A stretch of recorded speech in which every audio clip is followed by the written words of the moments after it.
Okay, going in.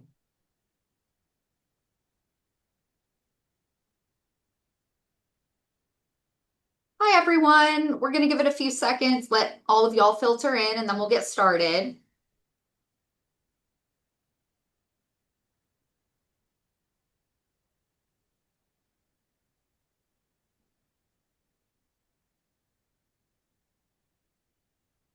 All righty. Thank you for joining us today. My name is Ashley Coughlin. I'm an associate attorney at OW Lawyers, practicing family law. I went to Baylor Law School, and I'm currently serving on the board of directors for DAYL. Today, I'm joined by three fantastic panelists that I'm excited to have speak with y'all today. First, we have Artisha Wise. She's an associate attorney at Steptoe and Johnson, where she's focusing her practice on premises liability and negligence claims in all aspects of civil litigation. She earned her JD from UNT Dallas College of Law and currently serves as a director on the board of directors for DAYL with me. She's also been recognized for her professionalism and legal decorum in DAYL's leadership class of 2023 and on DAYL's ones to watch list. We are also joined by Hisham Masri, and he is Associate General Counsel for Cinemark Theaters, where he acts as a trusted advisor on commercial contracts, intellectual property, and employment law issues. He earned his JD from Texas A&M School of Law and previously served as the 2024-2025 Texas Young Lawyers Association president. Last but certainly not least, we have Haley Ablon. She is the current VP of the DAYL Board of Directors and focuses her practice on commercial and construction litigation at Carrington, Coleman, Sloman, and Blumenthal. She is a double Longhorn for her JD and undergraduate degree from UT Austin and was recognized by the Dallas Women Lawyers Association with the Rising, oh, I'm going to mispronounce this word, I apologize, Raggio Award for her professional accomplishments and leadership in the Dallas legal community. Thank you for joining me today, you guys. To kick us off, I'm going to start us with the topic of early career self-doubt. Um, let's start with Hisha. Can you share a moment from early on in your career where you questioned whether you even belonged or were good enough to be in this field? Yeah. So Ashley, DAYL, thank you for having us. I'm really excited to be with you all here today, talking to you all about imposter syndrome and all of those things. Early career self-doubt. So I've been practicing since 2015, a little over a decade now. And I always feel like whenever you start anything new, you get those feelings of self-doubt. Do you belong? And felt it when I changed jobs, when I started at my national law firm. I felt it when I joined the DAYL board and when I was on the Texas Young Lawyers Association board of directors as well. One that I think really was impactful to me was early on in my career, I became the co-chair for the Lawyers Promoting Diversity Committee for DAYL, and was more or less tasked with planning out that year of events, and in particular, the signature project, Dinner and Dialogue. And I'm like, whoa, how did I even get put in charge of this event? I was shocked, surprised, terrified, all of the feelings that go through my mind about your reputation is on the line, you've got to do a good job, and how to do a good job. So I don't want to say it was paralyzing fear, because didn't get paralyzed, definitely had worries that I wasn't going to do a good job and wasn't going to do that well. And I remember, and I know we're going to get into this a little bit more, but really leaning on previous co-chairs, really leaning on the DAYL board and the then president, Charlie Gearing, and calling Sherry every day for months on end, being like, help me here, help me figure this out. And I'll give a shout out to two previous co-chairs, in particular, Ricky Bonilla and Katrina Eash, who had planned the event in previous years and sat down with me for hours and really helped me understand what it took to get the project done. And that really helped me kind of get over that early onset fear, and that belief in the folks that had entrusted me with planning that event really went far. Thank you. Tisha, what about you? When I started, so I'm a 2022 grad from law school and I got licensed same year. I went into practice in-house and we had to report to like our senior managing counsel of Texas, including the attorney side and then the claims adjuster side. And my boss was like, well, you have to do this because this is your case and you're assigned, and you have to go tell these people why they should either give you money or why we should take this to trial. And I just remember like prepping all night, all day because I'm like, I should not be doing this. I'm 5 years old. I have no idea what I'm doing, but I just really leaned into like I knew the case extremely well. My boss didn't put me in that position because I was incapable of doing so. I just had to sit there and have some belief in myself. And then I always leaned in on my closest friends who helped me be like, hey, you're smart, you know what you're doing, you know what you're talking about. And it really just helped shape that for me and instilled some of the foundational things I use today to help me during those more challenging situations. Thank you. Haley, what about you? Is there a time where you just did not believe that you belonged in the legal profession early on? Gosh, a million times. The very first time I actually went to court, I it was in a smaller county, and I walked in, and I had never been in court because I graduated on the heels of COVID. So I walked in to get sworn in, and apart from that, I hadn't been inside a courtroom. And the first thing that happened when I walked in is I didn't know if I was supposed to like check in with the bailiff. I didn't know what I was supposed to do. It was my first time going to a hearing alone. And I asked some men in the hallway, I said, hey, do I need to check in? And they said, well, sweetheart, is your attorney here? And I was like, well, I am the attorney. And they had some funny looks on their face and they walked me in. Um, and for that to have happened so early on, as much as it was kind of funny and comical, I'd heard stories and been told that would happen to me. And I was like, no, what? Nothing like that will ever happen to me. I'm actually kind of glad it did because it kind of gave me this, no, I am the attorney. I am here. I am the attorney. And I'm like Tisha might look young, but I'm an attorney and I'm here and I went to school for this and I know what I'm doing and I know my case and I'm ready. So as much as it's kind of a comical story, I mean, I think those moments of feeling like I'm not sure what I'm doing happen all the time. And they're not linear, right? It's not just your first year. It's not just your second year. I think as you become more senior and you get new opportunities, more, more exposure to things, they're going to continue happening and they look a little different. So I don't I would debunk the narrative that it's just your first few years. I think it continues and it, just continues to morph what it looks and feels like. Right. I'm sure lots of our audience members have had similar circumstances or memories of their own. But I also want to flip to the positive side of that coin. Tisha, is there a time where you realized earlier on in your career, hey, I actually do belong here?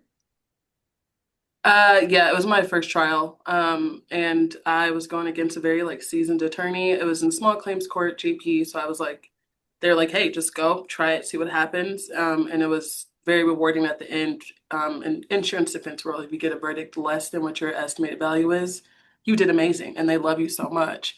So I felt amazing. And then also speaking to him afterwards, and he's like, hey, you carried yourself very well. Like you questioned the witnesses very well. You introduced your evidence very well. I wouldn't have assumed that you were in your first year of practice. And so for me, that was just like everything because if you did anything in JP court, it honestly is the wild, wild west. Some of the judges aren't attorneys, so they don't really know how things are supposed to go. But just knowing that, like, I had the training, I prepared myself, my law school helped me, one of my favorite professors helped me, and I just knew that, like, hey, I can do this. I am super capable. And my insurance company now loves me. Awesome. Isham, what about you? Any moments where you realized I really am a lawyer? I question it every day. Sometimes I feel like a glorified project manager, and maybe that's what we all are. But I would actually say pretty recently, and it's not early on in my career, but when I joined Cinemark, uh, I had a lot of those feelings of like, am I doing the right thing? But what really helped reinforce that I'm in the right place and that I'm doing what I love was I have a very supportive manager. My deputy, Jennifer Bishop, is an incredible attorney in her own right. But she's also an incredible mentor and has really helped me and trusted me with things that I had never really worked on before. I'd never really done intellectual property or trademarks, and she gave me those responsibilities. I never really worked with commercial contracting, and I got those responsibilities. But having a leader that believes in you and that trusts you and gives you those responsibilities really helps reinforce that point, and really helps tell me that I'm in the right place and doing what I should be doing, and really feel like I'm adding value to the organization. Awesome. And Haley, what about you? I would echo, similar stories like that. I think the other piece for me that really kind of brings the full picture is my first few years, I remember calling other senior associates and partners all the time, every day, asking, what am I doing? Am I doing this right? How do I do this? What does this mean?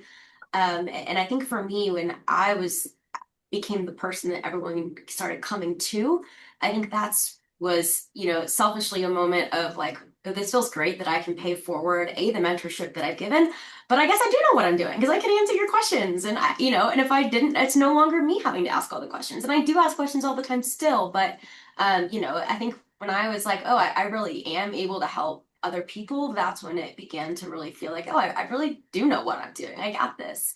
And I see a question. I'm going to go ahead and take it if Yeah, that's okay. It says, perfect. some of us may be in the position of transitioning from being on the receiving end of feedback to also giving feedback slash supervision to younger attorneys and staff. Are there any tips or tricks for setting the right tone as a supervisor here? Do y'all want me to take that one or do we want to hold that one till later? I think it goes along with what you're talking about right now, Haley. Awesome. So, any tips on setting the right tone? I think something to remember is that when we go to law school, we're taught to think. We're not taught how to be managers.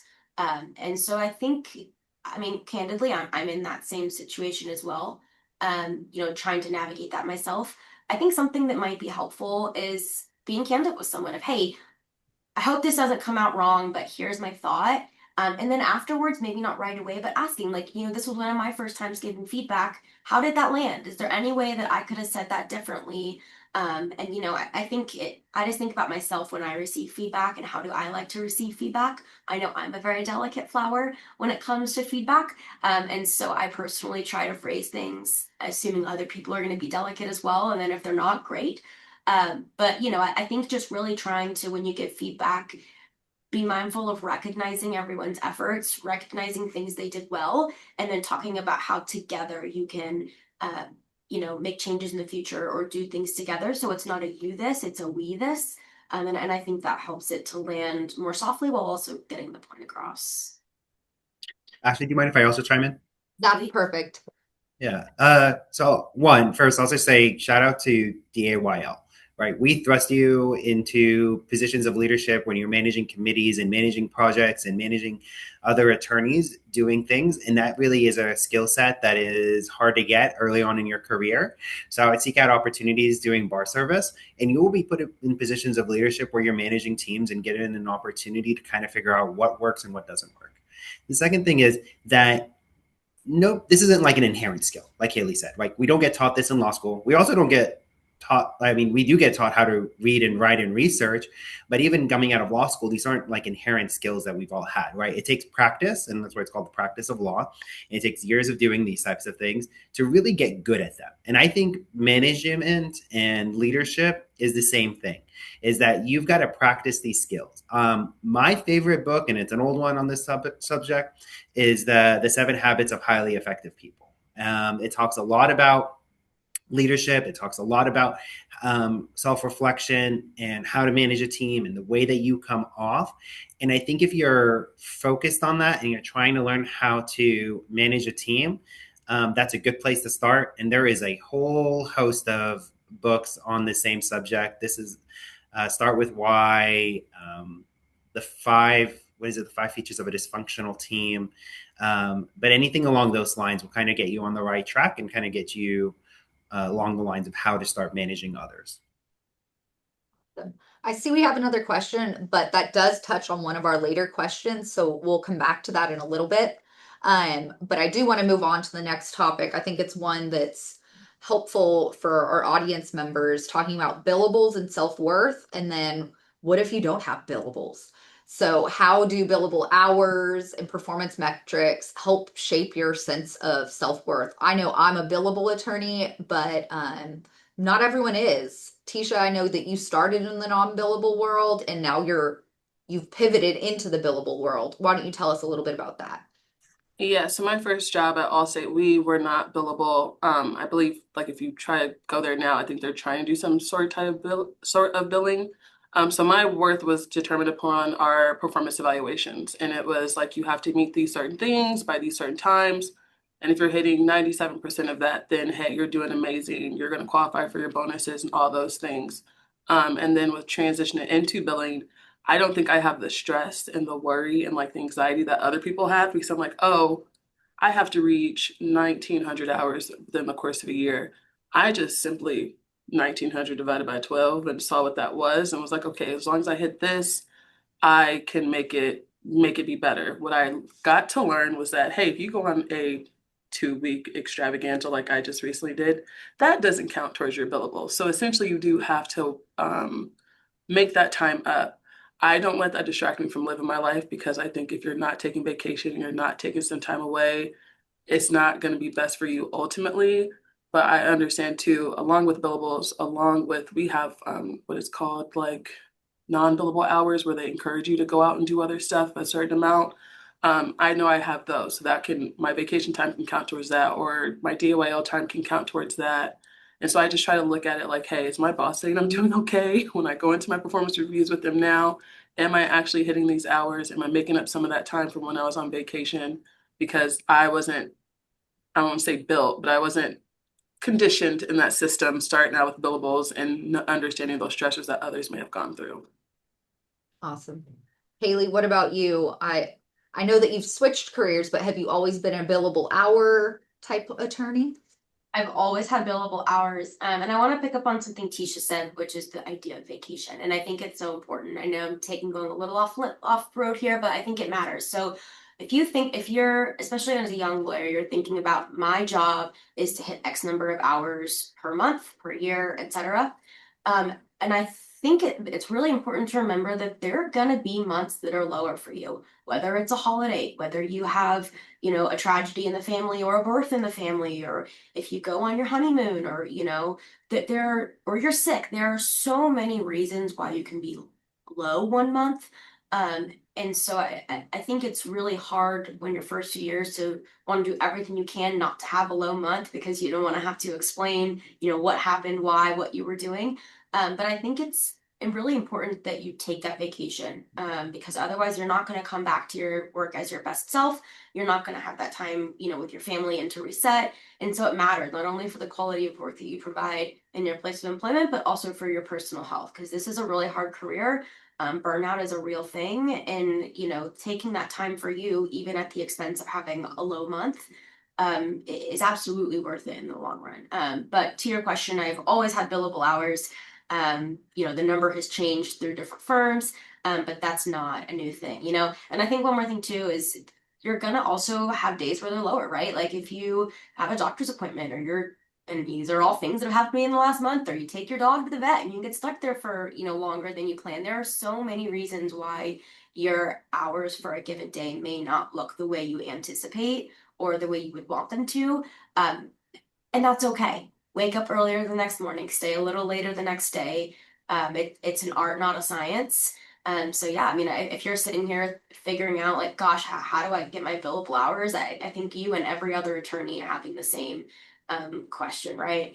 So it's definitely something I think we can all relate to. Definitely, I can relate to that. I know that with me being a billable for the first few years, and I still catch myself doing it from time to time, is if I don't have the highest billables out of all the associates, I feel like I'm slacking. When in reality, that has nothing to do with my worth, and that's something that I still struggle with day to day. But Sham, I know that you are now in-house over at Cinemark. How do you find your worth without billable hours? Yeah, it's a great question. And okay, I'll just take one step back, which is to say, um, the billable hour is really your job, right? And I'll talk about my job a little bit and how we don't have them, but it's that's not all your worth. Not your entire worth to your firm isn't uh, just the hours that you bill. And candidly, not all billable hours are created equally. I think all of us would rather be doing the exciting, fun work of a lawyer rather than maybe doing doc review, right? But I mean, so they're not all the same. And your worth certainly isn't that not the only part of your personality, and probably not the important thing to your significant other or your family, or your pets or anything else, right? So there's a lot more to you as a person. I think it's important for all of us to take a step back and say, even if your billable hours aren't looking good, you as a person are still an incredible person, right? You bring so much more than just that. And when it comes to like not having billable hours, it's kind of a little funny. It's a little easier actually to justify your existence in your job at a law firm when you've got a billable hour because you have an actual metric to measure yourself and your performance by. Working in house, all of those metrics are out the window. And it can actually be really difficult to find ways of justifying the value that you bring to an organization that is not focused on legal issues, right? We are Cinemark's in the business of creating movies, and really not creating movies, but showing movies. And that is, while legal is an aspect of everything that we do, it's not the thing that we do. And so a lot of what I've got to do is be able to provide value in the way of mitigating risk, improving processes and workflows, not being a roadblock to our organization. And all of these things are, I'll call the soft skills of being a lawyer, of how to be a trusted advisor, of how to build relationships across the organization so that folks feel like they can include you and you are providing helpful insights and you are creating a better product and a better experience for our internal folks, for our guests who visit our theaters, and for everybody involved. That can sometimes be really hard, right? Especially when you're in the rote of it every day. And some of the things that I do is to find things that interest me. So whether that's a project or if that's a particular type of agreement, and so that I feel like I'm constantly learning. And that really helps me. It's on both sides of the spectrum. One side is when you're doing something new, it's scary and don't know what you're doing, but it's also exciting and fun. And I try to find that fun in all of the projects and tasks that I do. And that helps make me feel good about the things that I do. Awesome. You bring up a good point that your self-worth isn't just coming from your job. And I think that's important for everyone here to know. One of the statistics associated with imposter syndrome is that over 84% of lawyers at some point in their life will experience feelings of imposter syndrome. So you're not alone if you are thinking, oh, I'm inadequate. Like lawyers struggle with this thought. And I think that all of us experience it in various ways throughout our careers. That transitions us to our next topic of intersectionality and belonging. How do race, gender, or even being a first generation lawyer impact imposter syndrome? And how are you building confidence, whether that be through bar associations, mentorship, or community? I'll kick it off with Tisha. So I am Black, a woman, and a first generation attorney. So I have them all. What was very important for me is that I did build communities. So like I have a good group of friends where we're all Black women. We go to each other for like one's in oil and gas. I have no idea what she really does, but like I talk to her and I let her like bounce things off of me. I have another friend who just went in-house and I'm just listening to them and talk to them about their problems and their struggles because there's no one else really in our lives that we can sit there and discuss this with. Whether it's I'm going to JL Turner events just to speak with them and to understand that there is more community there. With DAYL, you have several committees that are focused on some of the issues that we face. And I just reach out to them. I think also too, just having some friends who don't look like me or came from a different background than me and just be able to speak to them and learn just a plethora of things. Like one of my favorite people that I met when I started DAYL, who's the direct opposite of me, is Andy Jones, who is a former past president. But he tries to understand me. He tries to listen to me. He gives me direction where it was like, oh, I want to leave my job. And he's like, well, I know they have a pension plan. Should we leave? Have you looked at this? Have you understood this? And just having him as an ally helps me along with my bar service, along with the group of friends I've made throughout law school and that I still have now, because it is really difficult. And I frequently sit in rooms with people who do not look like me and my clients do not look like me. Maybe the court reporter, it looks like me, but I just I literally search them out and try to find a few people and give myself also to others, but like, hey, I understand you're in law, like a law student. I'm here. However, I can help you, however, I can give you direction, however, I can just provide community to you. I can do that for you. Awesome. Haley, what about you?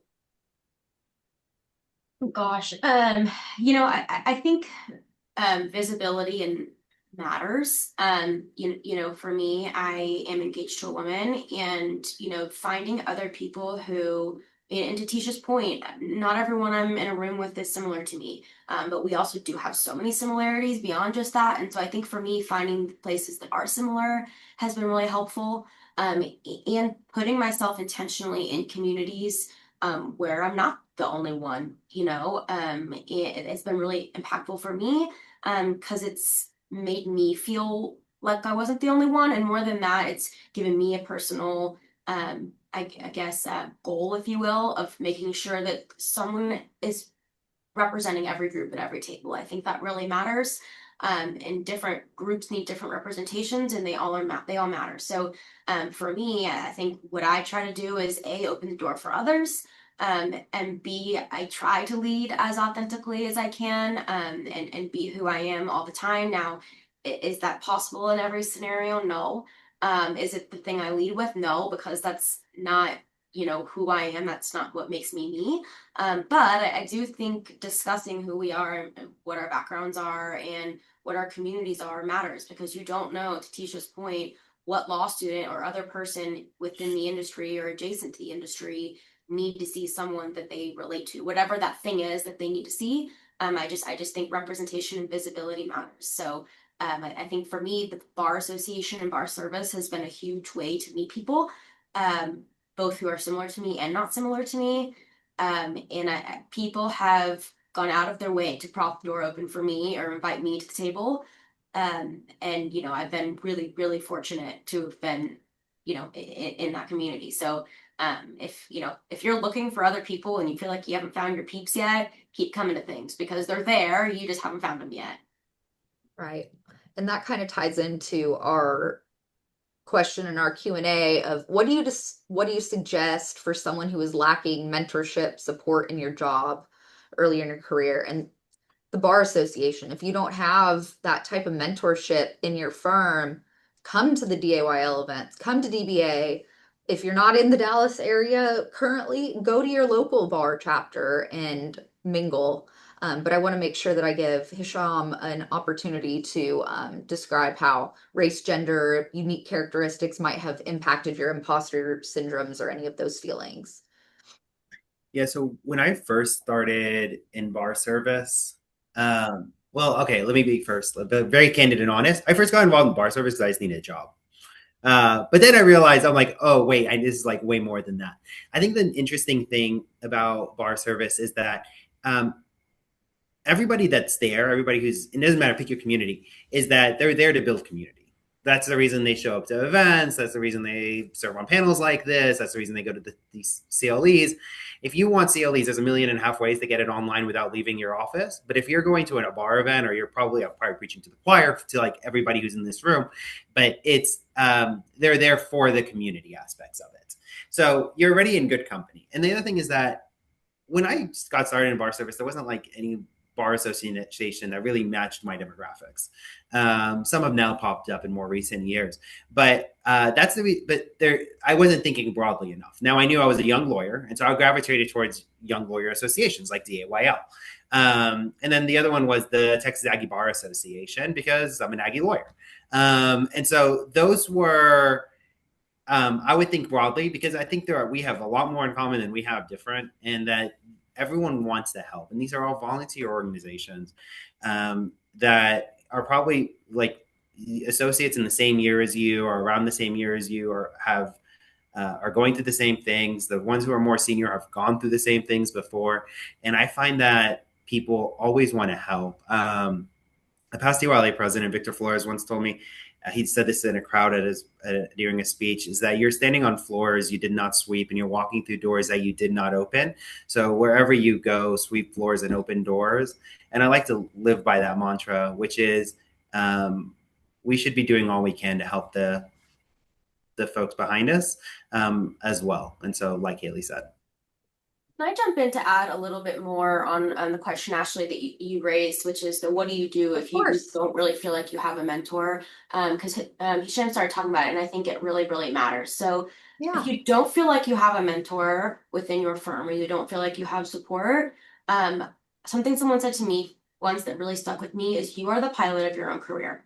Someone is not going to bring you a mentor. You have to go find them. And it might be that they're in your firm, it might be that they're not. And if they're not, that's okay. So, how do you find them? You go to bar service things.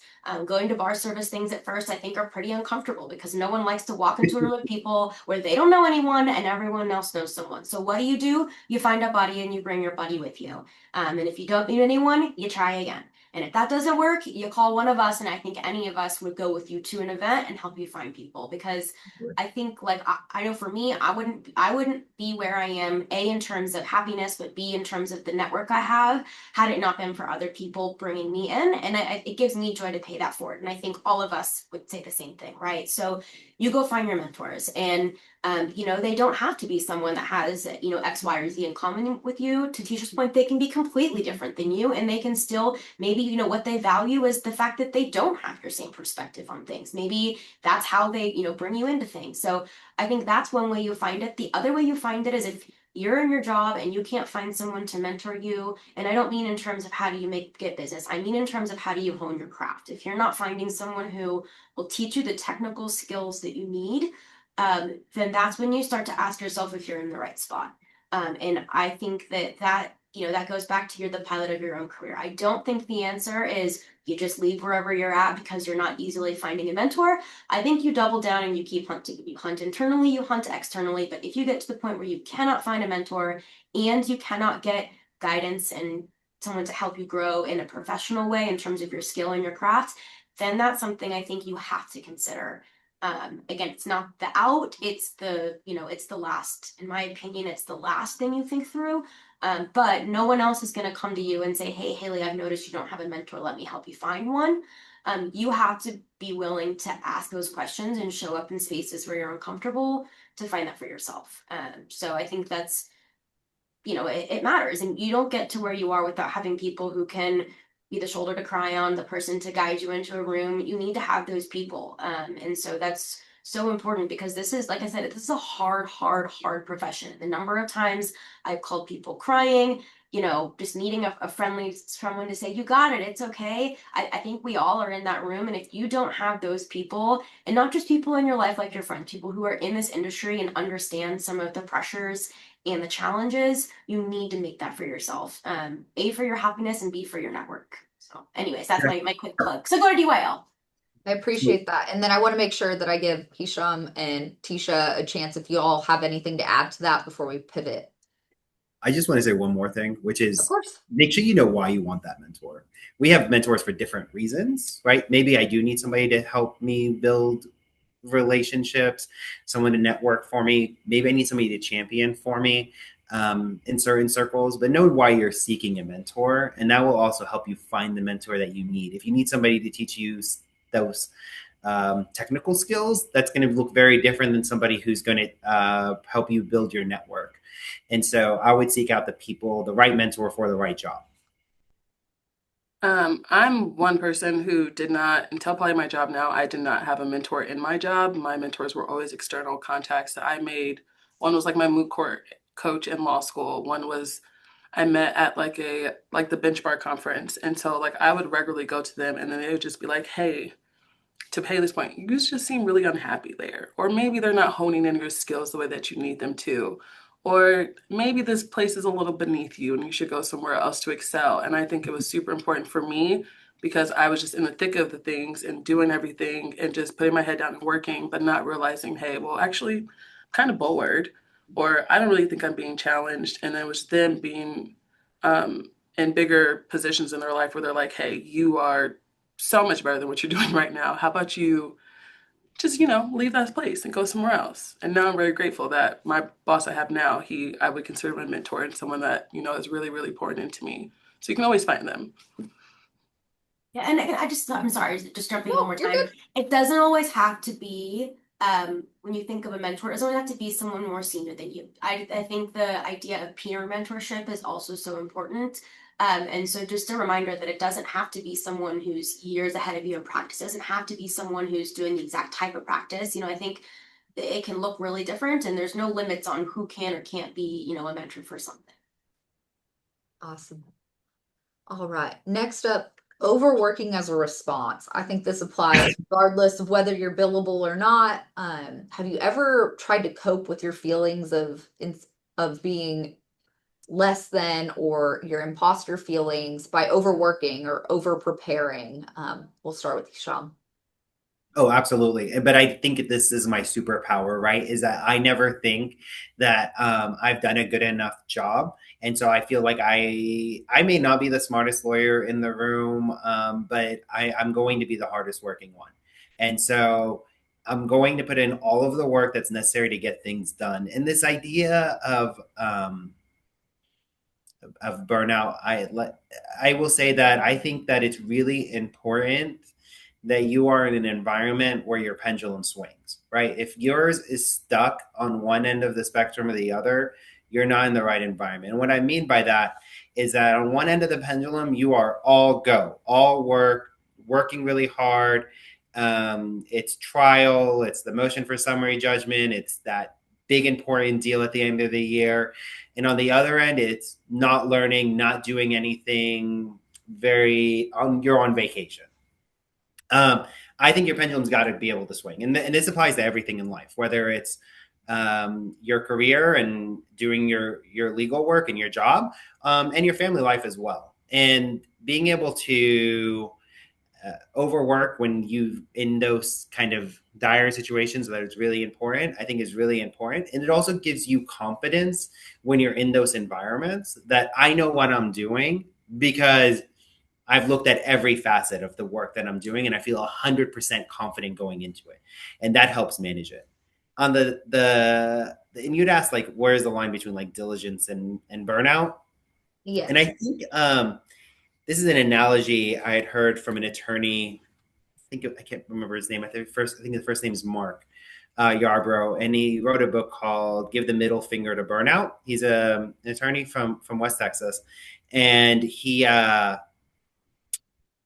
basically gives an analogy or a metaphor that we are all juggling balls, right? And those are like our career, our family, our health, our everything that's in your life. And some of those balls are made out of rubber, and some of those balls are made out of glass. So it's really important that you know which ones to you personally are made out of rubber and made out of glass. Don't let the ones that are made out of glass fall. If the ones that are made out of rubber happen to bounce a couple of times, it's okay. You can pick those back up. But just know where it is and have that reflection for your own life and what you're doing. Tisha, what about you? Where's that line with burnout versus overworking? Any tips?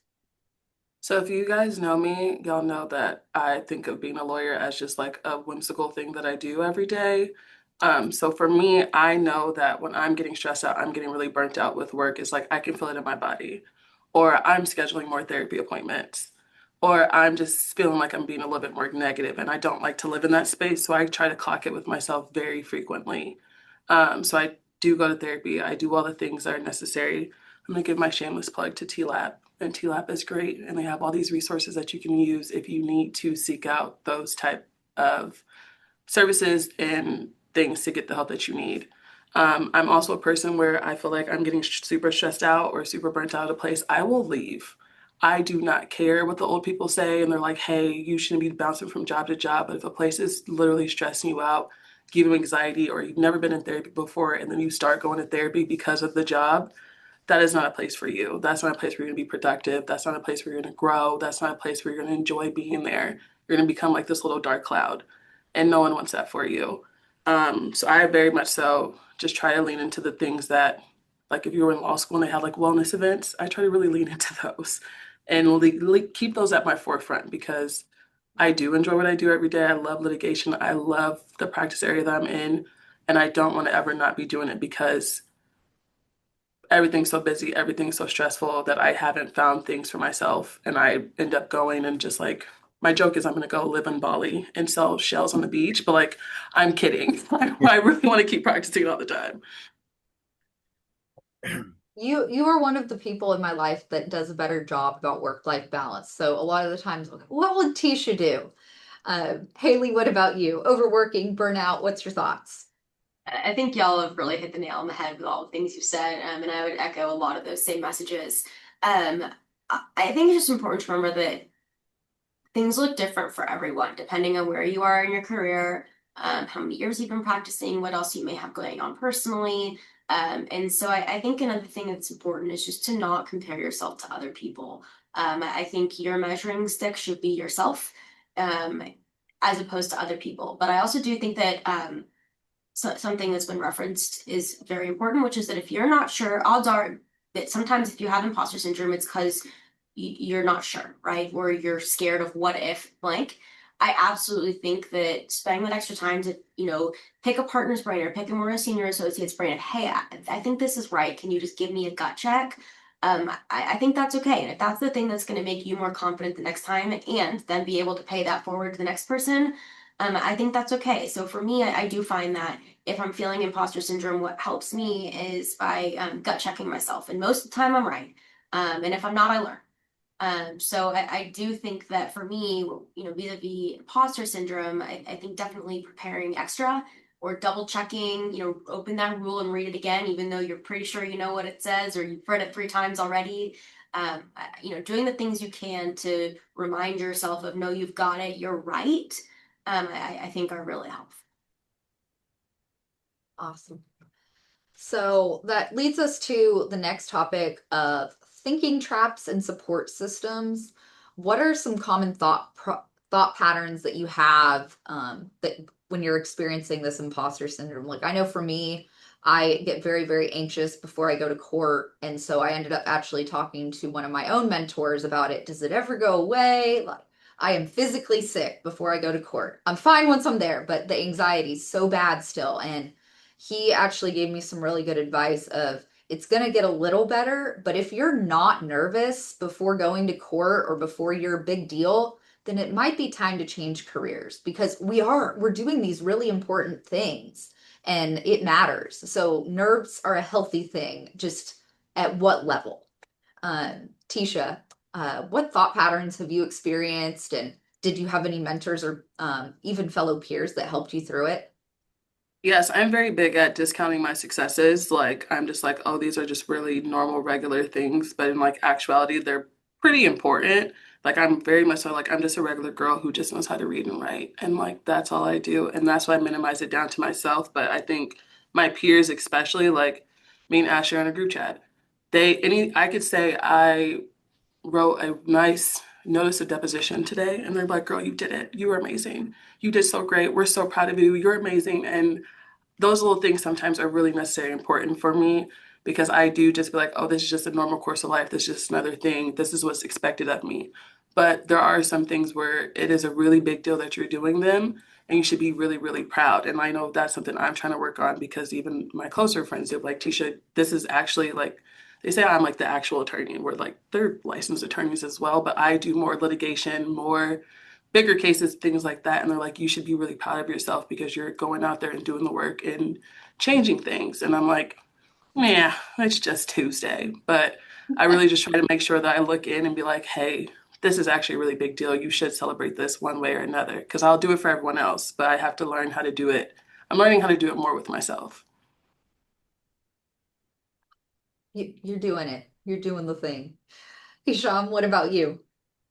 Yeah, I think the all of the above would apply. Um, and look, this is a little vain, but a lot of my goals with practicing law is they make for great stories.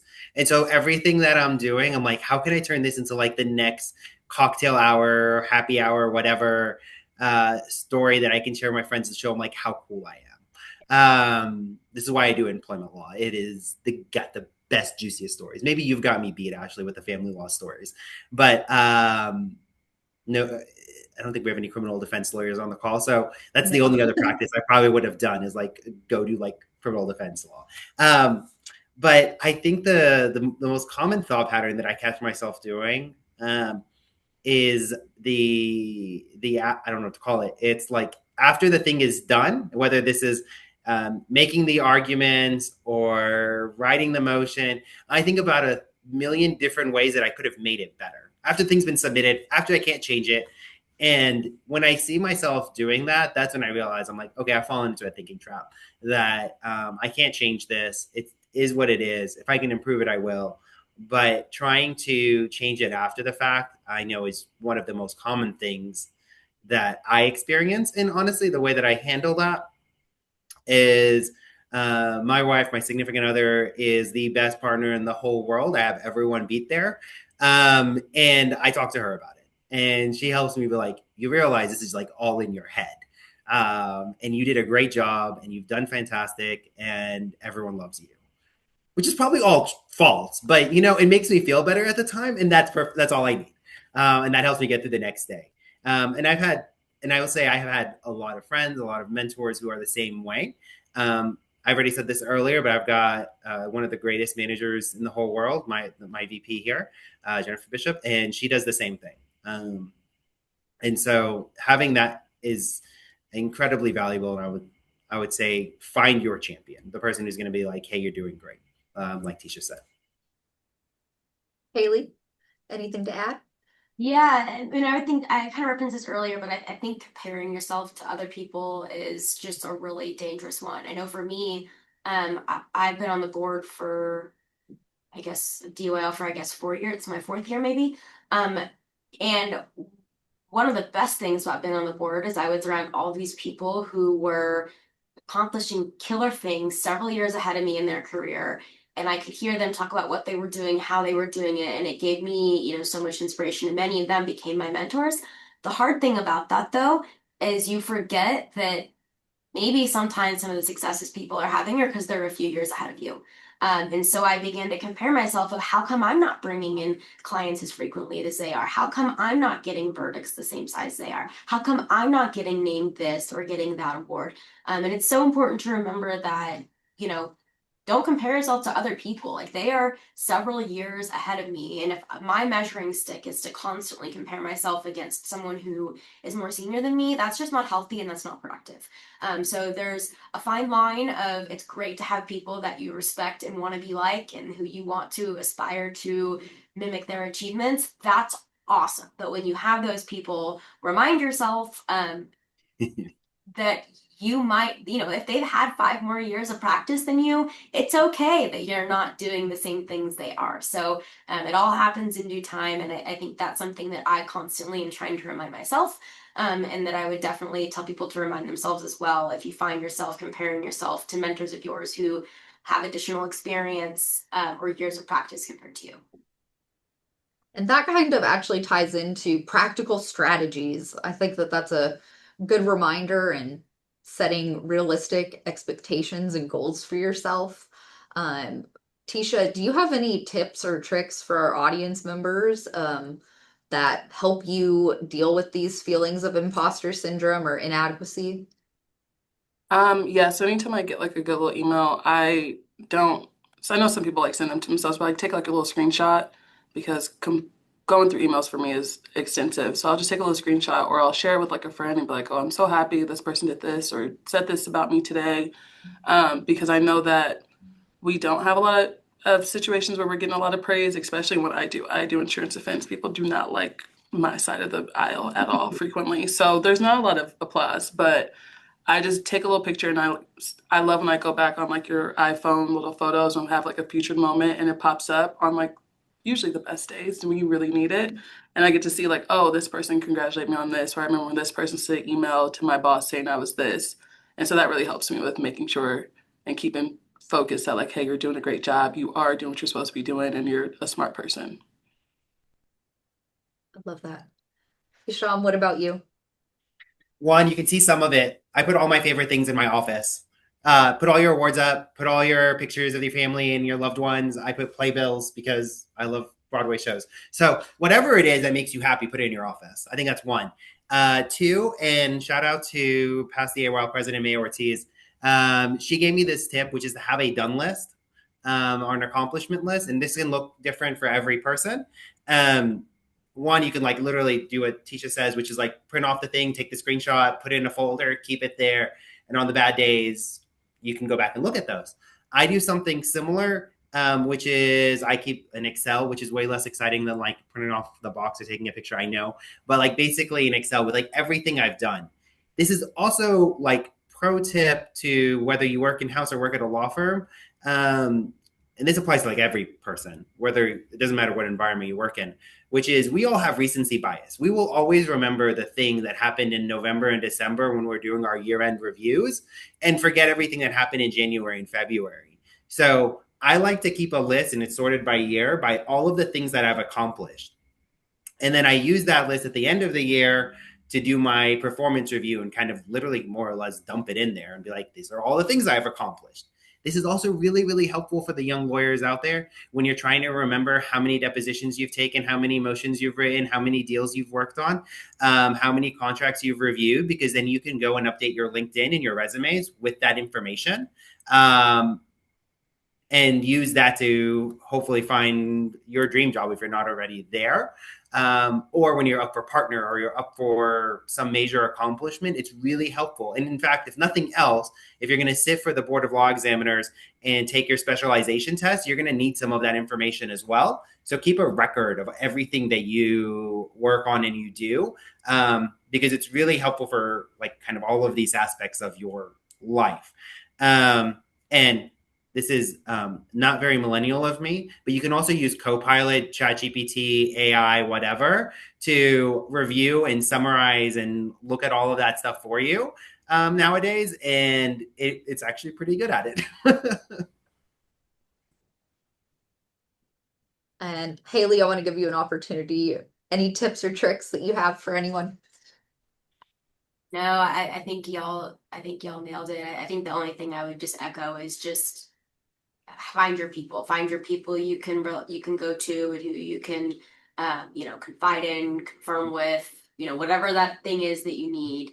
And just like remember that it's a process, right? No matter where you are in your practice of law, whether you've been practicing for 6 months or 6 years or 10 years, if you think about where you are now and what you know now, the you a few months ago, a few years ago, didn't know those things, right? And so just give yourself grace that, it's called the practice of law for a reason. And with time, you will continue to become more confident and experienced in these areas that are making you feel perhaps less confident in the moment. So, everyone has to have a first at everything at some point. And so just be gracious with yourself. I mean, it's a hard career and you're gonna get better every time you do it. So, perfection is the first time is not a fair measuring stick. We do have another question that just came up in the chat. How do you handle a manager who provides poor, inconsistent, or little feedback and then uses those mistakes as justification for poor review performance later? I'm not sure if any of y'all have experience in this type of struggle, but I'll open the floor to Hisham first if you have anything to add. Yeah, that goes back to my done list, right? I'm not kidding when I say like put everything you do into some document.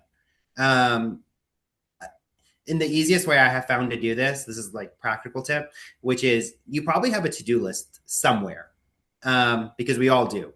And what I do, and this is the reason I put it in Excel, is I cut it from my to-do list and I paste it into my done list. And that way I keep a record of everything I've done.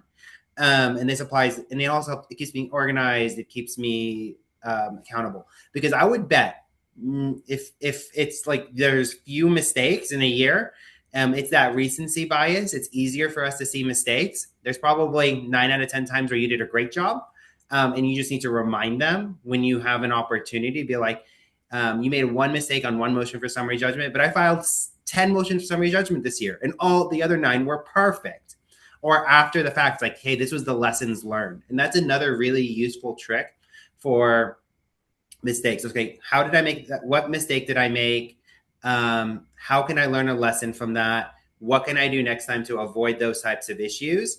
And that is really where we see a lot of growth. And that's where I think are ways that you can address somebody who maybe doesn't notice all of the great things you do. Because we do always, I mean, everybody does this. We take it all for granted. Right. That one of the things that we do at my firm is we have Like, what are the three things you learned? Whether we kicked butt at court or we didn't get the outcome we were wanting. What are the three takeaways that we can take away from this hearing? What can I do better next time? Those types of things. Tisha, what about you? Any insight on struggling with a manager who's giving critical feedback? And as I said earlier, when I said leave, I would leave.